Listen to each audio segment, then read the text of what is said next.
Donc vous voyez cet écran de verdure qui est ici dans le fond du jardin.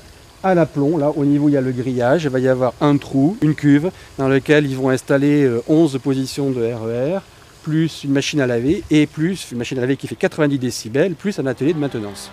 Philippe Bossuet est inquiet. Il est le président de l'association des hérissons de Courdimanche, qui compte une centaine de membres.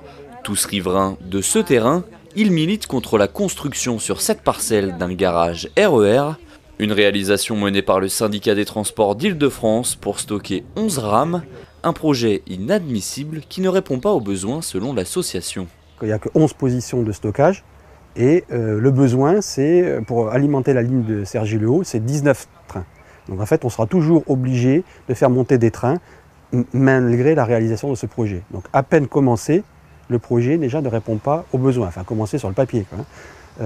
Et pire encore, c'est que le jour où on voudra augmenter la cadence des RERA, ce qui est prévu dans le schéma directeur, à travers différentes actions d'amélioration, on ne pourra pas puisque déjà même maintenant on est saturé. Aujourd'hui, ce terrain sert à l'éco-pâturage où une dizaine de moutons broutent paisiblement.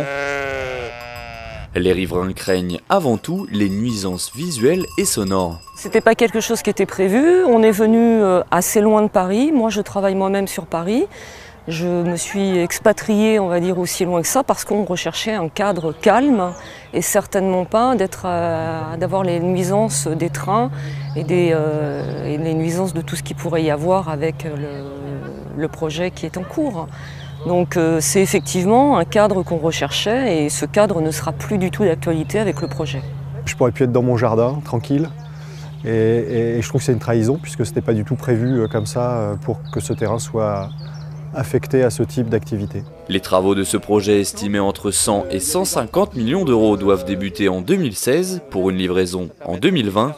Du côté de la communauté d'agglomération de Cergy-Pontoise, on estime que ce projet est vital pour améliorer le fonctionnement du RER A. Tout sera fait pour limiter les nuisances des quelques riverains qui sont là. Je veux simplement rappeler à ces riverains, et je l'ai fait de la même manière avant les élections municipales, que quand on achète une maison au bord d'une emprise SNCF, il faut s'attendre un jour à voir passer des trains.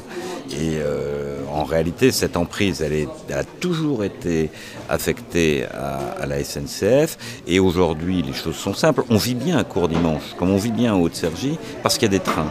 Pour que les trains circulent mieux et passent plus souvent, il faut pouvoir en stocker davantage. Les riverains assurent que cet espace n'est plus une emprise SNCF. Ils ont manifesté devant l'hôtel d'agglomération lors de l'élection du président au mois d'avril. Les hérissons cherchent aujourd'hui une alternative à ce projet. La concertation qui doit débuter au mois de juin s'annonce houleuse.